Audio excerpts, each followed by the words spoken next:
Hello my Sonic Frozen fans, Amber back here again, and I've finally seen the 5th installment and the conclusion of one of my favorite adventure franchise, Indiana Jones and the Dial of Destiny. And I've seen some of the mixed receptions on critics, and oh boy, it's not good. And I've seen it in film, and I'm gonna judge it. It's really good, a good adventure film. Better than Crystal Skull, but is it perfect? Probably no, because there are pros and cons here. What I mean by that, there are downsides and upsides of this finale. And I'm gonna rate it if this movie was truly good, or is it an unfitting finale. Let's go! Also, stop right here if you haven't seen the movie, because there will be spoilers. Alright, so for Indiana Jones and the Dial of Destiny, I'm giving the action 3.5 stars. It is not as over the top as some action sequences in the previous Indiana Jones franchise, but it is still plenty of exciting. The stunts are well choreographed, and the film does a good job of building suspense as the action keeps engaging throughout. So the action is definitely the highlight of the movie, and it is sure to keep audiences entertained. For the comedy, I'm giving it 2.5 stars. The humor is largely physical, with many of the laughs coming from Indy's pratfalls and physical comedy. There are some verbal jokes, but they are not as frequent or as clever as the physical humor. Also, not to mention, it's a hit and miss. For the story, I'm giving it 3 stars. It's a mixed bag. I have praised the film for some action sequences, treasure hunt, and Harrison Ford's performance, whilst I criticized the films about the pacing, the lack of originality, and the outlandish finale that it did not work out well for me.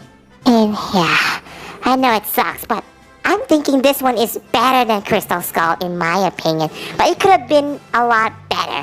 For suspense, I'm also giving it 3 stars. The film does a good job of building tension and creating a sense of danger, but it doesn't quite reach the heights of some of the earlier Indiana Jones films.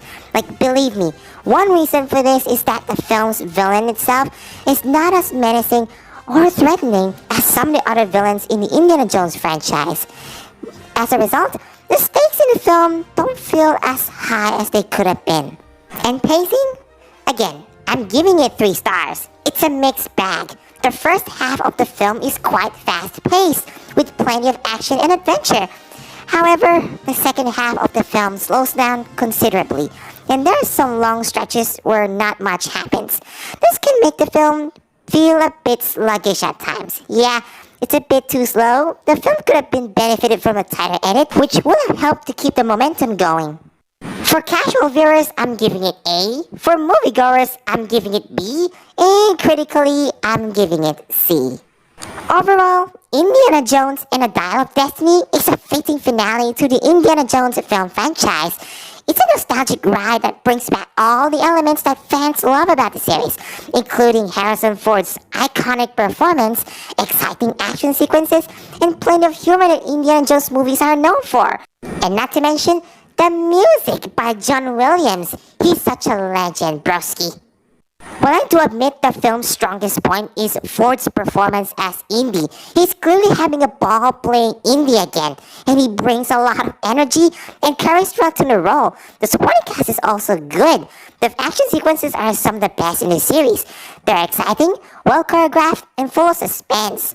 It also features some great visual effects, particularly in the time travel sequences. Overall, it's a great conclusion to the Indiana Jones franchise. It's not perfect, but I had to believe that this is such a great send-off to our favorite adventure hero.